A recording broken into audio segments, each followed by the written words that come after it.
Allez, maintenant on s'assoit, jambes tendues.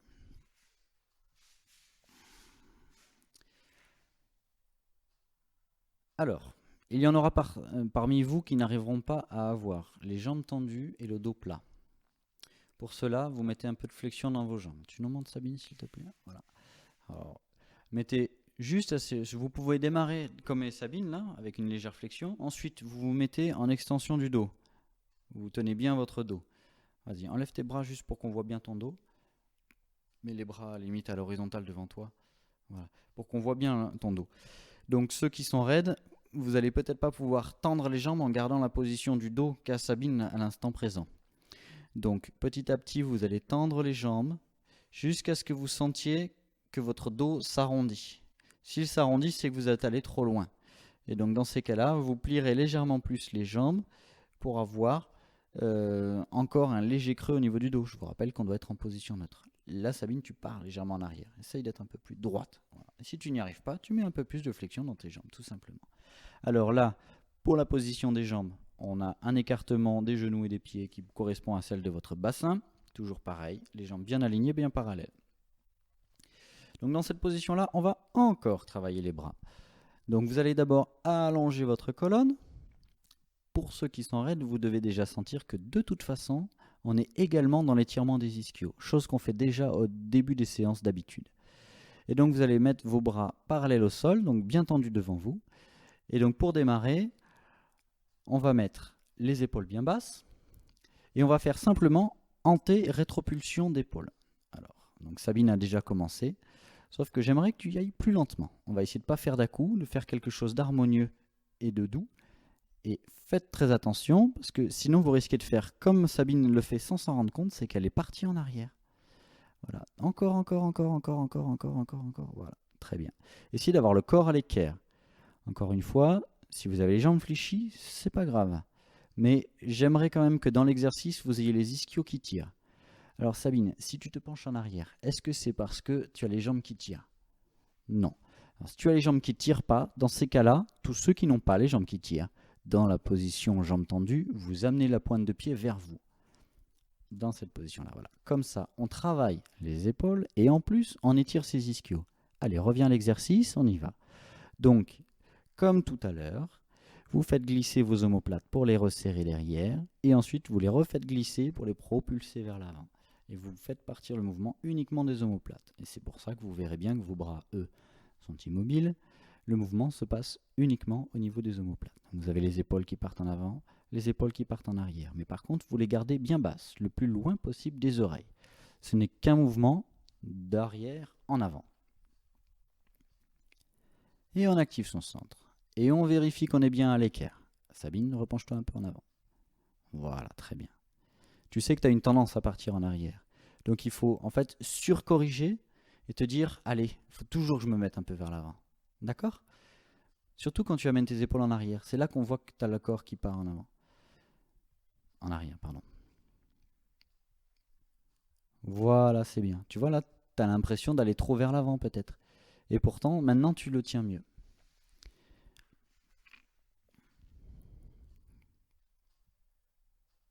Voilà, c'est bien. C'est un très bon réflexe. Sabine regarde dans le reflet pour voir ce que ça donne. Et elle se rend bien compte que si elle ne regarde pas pendant un moment, elle a le buste qui part en arrière.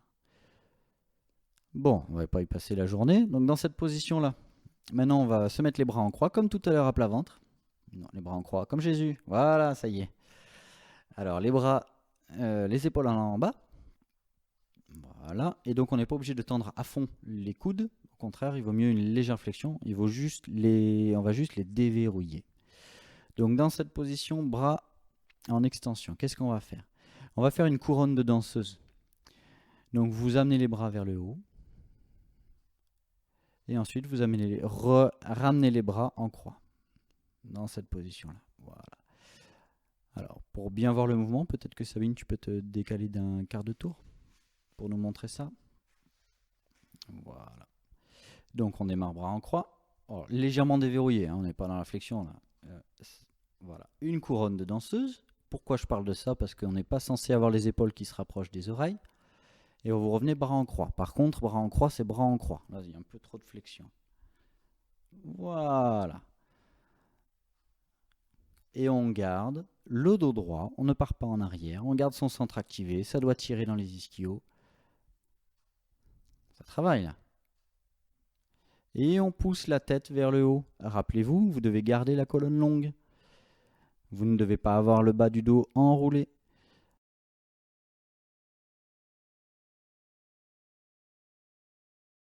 Allez, on relâche. Et maintenant, on va se mettre en position de chevalier servant.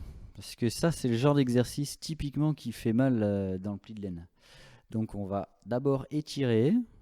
C'est bizarre, je sais, on rajoute des étirements dans l'exercice, mais... Alors, par contre, Sabine, il va falloir te tenir bien plus droite que ça. On active son centre, on rentre le ventre, et on plante bien le genou dans le tapis. Donc, pour ceux à qui ça ne tire pas, je vous autorise à reculer légèrement le genou, mais surtout ne vous penchez pas en arrière, ne faites pas l'erreur de vous pencher en arrière. Donc on active son centre, parce qu'en fait ce qu'il ne faut pas faire c'est creuser le dos dans l'exercice. Donc voilà, là on étire déjà le côté droit, si vous avez bien mis le pied gauche devant, sinon bah, c'est l'inverse. On prend son temps, on allonge sa colonne, on rentre son ventre, et on étire les fléchisseurs de hanche, que j'ai nommé le droit fémoral, le psoas-iliaque. Il doit y en avoir encore quelques-uns. Peut-être le petit fessier. Il est fléchisseur de hanche aussi. Bien, on relâche, on change de jambe. Voilà. Alors attention, ne te creuse pas le dos. Donc pour ceux qui arrivent à avoir le genou à l'aplomb de leur corps, personnellement, je préfère largement. Activez votre centre, ne vous penchez pas en avant ni en arrière. Allongez votre colonne vers le plafond, mettez les épaules basses, elles doivent être relâchées. Si vous avez du mal à tenir en équilibre, vérifiez que vous avez bien le genou à gauche et le pied à droite. Parce que, en fait, si vous avez tout sur la même ligne, forcément, vous ne tenez pas l'équilibre. Allez, on allonge encore la colonne, on rentre bien le ventre, il faut que ça tire en haut de la cuisse, dans le pli de laine, plus ou moins. On va ramener le genou à l'aplomb du corps. Maintenant, on va passer dans un exercice dans cette position-là. La chose n'est peu commune, mais on va essayer de mixer deux choses. On va remettre les bras en croix et on va faire un spine twist en chevalier servant. Alors, c'est pas facile parce que là, on va mettre en jeu l'équilibre et en plus, il faudra qu'on fasse les deux côtés en disant qu'on va essayer de respecter une certaine symétrie. Donc, pour ceux qui savent faire, allez-y, lancez-vous. Et après, je vais faire mes petits commentaires pour voir si vous avez bien pensé à tout. On active son centre, on garde les épaules basses, on a les bras tendus, pas trop fléchis, on a juste les coudes déverrouillés. Là, Sabine, tu as 30 degrés de flexion dans les coudes, je pense que tu peux en mettre un peu moins. Voilà. Allez, vous imaginez que vous tenez un immense ballon dans les mains et que vous avez le nez collé au ballon et que tout tourne en même temps. Les épaules, la tête, les bras. Et donc là, est-ce que vous avez pensé à activer votre centre? Petit 1. Est-ce que vous avez pensé à rester en position neutre du bassin? Petit 2. Est-ce que vous avez pensé à ne pas faire bouger votre bassin? Donc, quand vous tournez, vous devez sentir si vous avez l'impression que vos fesses tournent avec vos hanches. Si vos fesses tournent avec votre ceinture scapulaire, donc vos épaules, c'est pas bon. Il faut que votre bassin continue à regarder devant, dans l'axe. On change de jambe. Et donc, fort de tous ces petits conseils, petites remarques, vous allez faire celui-là encore mieux. On active son centre. Et toujours pareil, vous imaginez que vous tenez un très gros ballon. Et on va faire un spine twist. Donc, on essaie de souffler, on tourne. Et en fait, la rotation qu'on se met, en disant que la rotation, si on vous regardez vu du dessus, l'angle que forment vos bras par rapport à l'axe de vos jambes, il ne doit pas être supérieur à 45 degrés. D'accord? On ne peut pas faire un angle droit. On tourne.